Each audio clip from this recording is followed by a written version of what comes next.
What's up, people? I'm Shaggy, the Opinionated Hippie. This is my continuing down the rabbit hole of the Grateful Dead 1974.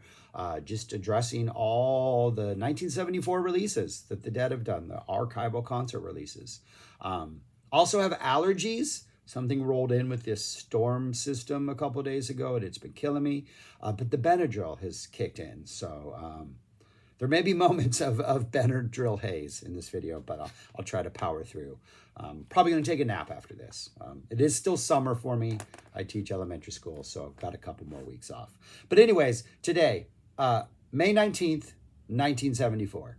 This is the fifth of 6 shows that were released in the, almost perfect Pacific Northwest 73-74 complete recordings, I think is the whole name of the box set that the Dead released, I don't know, like 5-6 years ago at this point. And this is the second of the 3 74 releases. It takes up 3 discs. It is from Portland, Oregon, the Portland Memorial Coliseum. And it has what might be one of my all-time favorite jams. That's what it's labeled. It's actually a part of a Truckin. I think I would call it Truckin Jam. It's more like a 19-minute Truckin, though it is, we'll get to that later. But the jam after Truckin, oh my goodness, people. Other than that, the one word I think I'm going to say more than any other word, maybe, or if I'm not going to say it, I'm at least going to put it out and say I should say it. A word I have said far too seldom in my talking about the Dead, especially in the eras from like the early 70s through 79, is Keith. I'm going to say the word Keith a lot because Keith sounds amazing. His piano work, especially in the first set, like straight out of the gate, second song, Mexicali Blues. The piano he's dropping, oh my goodness. He has moments in the second set where Jerry and he kind of like lock into some like, not the Spanish jam, but some like Latin flavor jams, both in like the course of Let It Grow. There's a little like Spanish flavor that they throw in there. There's a pre-trucking sort of tuning jam in which they drop just this straight up Latin jam, just this straight up dun dun dun dun dun dun. But I mean, just absolutely fantastic. It seems like Jerry and Keith are the ones leading into that. Keith is also on a like electronic keys a lot, not just the piano, and there are so many moments and so many jams where you just like, he's there, he's present, and like, he's really adding like flavor to these things. I would say a lot of times for some reason, Keith is just, I don't know, he's absent, he's not in the mix, he's just laying low. And it's almost like having a meal in which like you have your favorite dish, but like one spice is missing, or like you're missing garlic. It needs a little more garlic, or it needs a little more salt. Keith is there. He's adding all the flavors in this show, in this mix, in this sound. And so that's great. Keith, awesome Keith. Everybody else, of course, is fantastic. Bobby sounds great. Phil sounds great. Musically, this release is incredible. There are moments, especially in the first set, where there's no vocals, wall of sound issues. I think this was the 5th wall of sound show ever. And there are moments when the vocals are just not there. They're just completely buried. There are moments when you can tell it's a vocal flub up. I think Bob messes up some lyrics and Let It Grow. But there are other moments where it's just, there's no vocals. You just can't hear them, or they're really, really low in the mix. So that's really the only complaint I have about this show or this release. First set is all of CD1 and then the first 2 songs of CD2. A solid first set, like almost a perfect set list as far as 74 goes. Opens up with a Mississippi half step. Still nowhere near where it would be in a couple years, but we're starting to get that that stateliness, that majesty that a really good Mississippi brings. Mexicali, great energy. Keith's presence, nice Big Railroad Blues. Always a treat to hear Big Railroad Blues. Black Throated Wind. Scarlet Begonias. I think this is the 3rd ever Scarlet Begonias. The closing jam is like Jerry doing some licks for like 2 bars, and that's about it. A lot of Donna like wailing. Really nice, tightly well-performed song, just no jam. But nice Scarlet Begonias. Beat it on down the line with a dun, dun, dun, dun, dun, 5 intro. Tennessee Jed, which I've discovered in the course of the last couple of years listening to so many Dead shows, the Tennessee Jed is always a winner. Me and my Bobby McGee, just me and Bobby McGee. Sugary, another one. You get a little bit, like it's not there a lot, but there are moments between verses when you start to get that, like we're going to slide a little, like we're going to that 77 vibe. Still a pretty short, vocals only, sugary. You get little breaks in between. We're not quite in anywhere near where we'd be for 77, but you can feel it seeping in just a little bit. A Jack Straw, Must Have Been the Roses, El Paso. And then you close out the first disc with two songs that I've been complaining a lot about lately, especially in this era. Well, only in this era for one of them. We get a Loose Lucy, and not sure why, but this is the best sounding Loose Lucy I've heard. And I don't mean sound like sound quality wise. I mean the performance. This is still a song I don't think they ever figured out, but there's something about this one. There's something about the groove. There's something about Jerry's just energy that this Loose Lucy, it just sounds a little bit looser. Bob sounds incredible in this. So a good Loose Lucy. And then the disc closes out with the second of three performances. All three of them are in this run of 74 shows in this box set of Money Money, which I said it in the previous video. I'm going to say it again. I'm getting Picasso Moon vibes. As horrible as the lyrics are, musically, there is something pretty interesting in this song. And I think if we had different lyrics, I think musically this song has potential. There's some neat little time signatures in here. It's not as straightforward as the lyrics maybe would imply it is. But yeah, it's not a great song, not a great performance. They would perform it one more time at the next 74 show, the next 74 disc I'm going to talk about. But I think I see potential in the song. So, but that's the end of disc one. Disc two starts off with the last two songs of the first set, which is the China Rider. This is the same China Rider that is released on the Believe It If You Need It box set. That was a 3 CD set that was culled from these 6 shows. A good choice. We're still nowhere near as far as the China Riders. Like the China Riders from 74, I think are the best China Riders. You get that feeling groovy jam in the middle of it. Within a month, especially that, I think it's Dick's Picks 12, that 626 show, you get arguably the best China Rider in the history of China Riders. But we're still getting that feeling groovy jam. It's still really a fun listen. This is still like apex China Rider. And I think it really hits its stride once we hit that feeling groovy. It's a really tight feeling groovy. The band's really leaning into it, putting a lot of energy into it. Rider is kind of mellow. The Riders are kind of mellow from 74, but it's a good ending to the first set. A solid first set that is one of those, like, look at the set list, and if you like these songs, I don't see how you could be disappointed. Set 2, which continues on disc 2, opens up with 3 just high energy rockers in a row, and the band finishes one, jumps right into the next. We get a Promised Land, high energy. Go right into a Bertha, high energy. Go right into the Moses, come right into a Greatest Story Ever Told. Just bam, bam, bam. It's like, 15 minutes of high energy rockers right out the gate.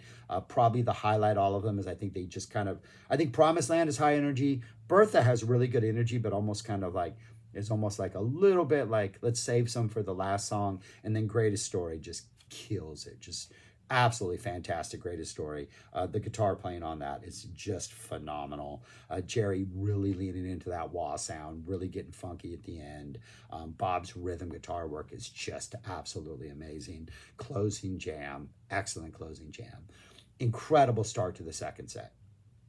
Get a Ship of Fools, song I've grown to love more over the years as I get older. To Have You Call Me Child. We get a Weather Report suite, which I think is a pretty straightforward Weather Report suite, but there are some really interesting moments in it. It does seem like Bob messes up the lyrics a couple times. I think it's like that second verse right before we get to the dun dun dun jam.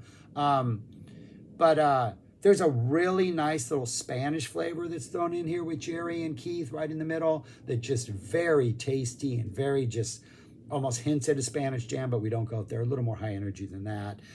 And the last jam, the jam after the vocals, Jerry gets psyche, but it also seems like there's this almost push, like this antagonistic vibe, like pushing against what is a, a usually like straightforward high energy jam after, at the end of Let It Grow. It seems like it's like they're trying to break out of their box. I talked about in an earlier 74 video how the Dead, especially in 73 and 74, I think when they're peak powers, they have these nights where they're like, we're going to do what we've always done and we're going to knock it out of the ballpark. Other nights are like, let's mix things up and like just force our hands into other places, kind of what happens later in the show. You start to hear a little bit of that at the end of the weather report too, where it seems like Jerry's being a little dissonant or just like trying to just not be predictable. It's an interesting jam. I don't think it really takes off and goes any place too incredible, but it's 74 Dead.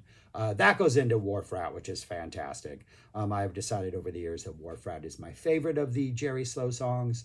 I think overall, back in the day, I think it was Black Peter, just because we didn't get as many. Morning Dew probably tops them all, but as far as like the Black Peter, Stella, Wharf Rat trio, Wharf Rat, I don't know. I've fallen in love with that song.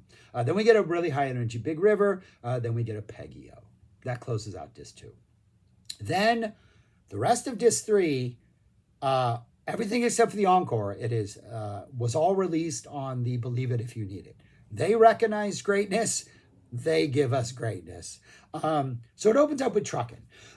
Great Truckin. Starts off with that little tuning jam in the beginning when they play that little dun, dun, dun, dun, dun, dun, almost something like Ricky Ricardo would have played on the Lucille Ball show, that kind of like Latin big band dance music. And it's really Jerry and Keith leaning into it. Bill, of course, is there to provide the percussion. And the jam after Truckin' is perfect. They do that spiraling volcano jam, that when they just kind of build and build and build to perfection. And when they get to the top and they do the drop, they reach that peak and it's like, dun, dun. Jerry comes in like a half beat late on his fills, and it is so tasty. It gives it this really sort of jagged edge where the band drops, done, and Jerry's like, just bending these notes, like screaming, just like a step behind, but like purposefully a step behind, and it just really gives it this like nice jagged edge. They jam on that energy for about 2 minutes, and Jerry's definitely headed down a blues path. He's playing what sounds like Nobody's Fault But Mine, like licks, which they had like really, really indulged in the previous show. And it's clear that there's like a fork in the road up ahead, and one of the paths is we're going to go down this blues alley. And like, that feels like where we're headed. It feels like everybody's committed to this. But right when they're about to do it, it feels like right when they're about to commit to that and maybe like downshift a little bit, get a little bluesier, it's like somebody spots another road, and there is this rather abrupt upshift, and like, no, we're going over here. And things just get freewheeling, not chaotic, not crazy. Like, there's a definite jam, but this is like almost like, it reminds me of like Cowboy Neil at the wheel of the bus in Never Never Land, not the other one lyric. But in Thomas Wolfe's Electric Kool-Aid Acid Test, there's a description of Neil Cassidy driving the bus, which is kind of what the other one is based on. And him driving these like Marin County roads, just like these mountain roads, these cutbacks, and he's just like going like way too fast, and it's almost like he's just letting the force guide him, the psychedelic force. That's what this Truckin' jam feels like. It is just this freewheeling. Is anybody in control? I hope somebody's in control, because we're just going. It is an incredibly exhilarating jam. And it goes on for 6 minutes. It's not a blues-based Truckin' jam. It's a lot high energy, but there's still like Truckin' rock and roll energy in there. It goes on for about 6 minutes. It's like a 9-minute track, 10 minutes, 9:58. About 6.5 minutes, they hit a hardcore Mind Left Body jam. Just Jerry starts those psych vibes. We get that psych guitar. It's not a fully committed Mind Left Body. It's almost like we tease it, we go away, we tease it again, we go away. It's really playful. It's like, no Mind Left Body can control us. We can't stay in this box. And they just jam on that for like another 3.5, 4 minutes until they find their way into Not Fade Away. But that jam, it's indexed as jam on the release, 2 seconds short of 10 minutes.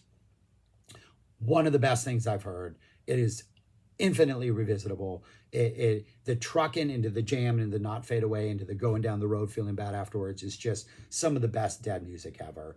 The not fade away jam, both previous to going into not fade away and then at the end of the not fade away jam, the Dead are almost doing like this start and stop type jam where Jerry's like da da da da da, and everybody stops and then they riff again and everybody stops. Really, really playful energy that you don't find a lot in the Dead. Yeah, they're always listening to each other and responding to what other people are doing, but this is one of those first times where you almost get that Fish sense of improv. And yes, I know Fish came decades after this, but where it's like they're really listening and stop and then start, and it's really kind of give and take and very playful. And that's the way we kind of devolve into at the end and not fade away.